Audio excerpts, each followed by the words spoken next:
Aquele passeio ecológico, hein, galera? Vale de Tabatinga. O Quênio, hein?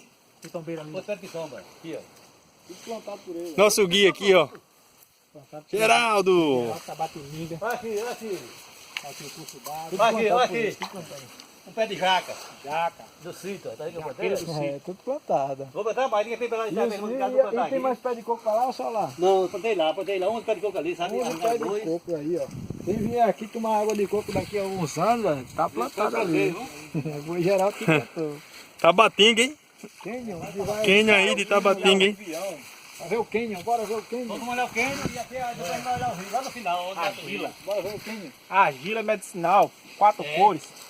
Olha, o Vou pessoal, levar tá, essa os aqui. ingleses são pessoal estrangeiro, tudo pra cá, tirar argila pra passar no corpo. Vou levar essa aqui. Conta a juventude. A outra aqui, ó. É ali. Ou então vamos ficar aqui. Vem, Vou levar a argila. Bora, tá, eu chegar e tira ali muita.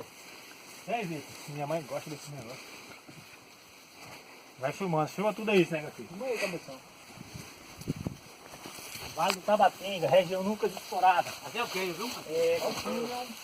Tem que filmar, tá? Merece filmar, merece. Fazendo aquela exploração, hein? Vou mandar para o Bando Caravé que ficou. Salve. Show de bola, hein, galera? Coisa mais linda do mundo aqui, hein? Passeio ecológico aqui depois de uma boa remada.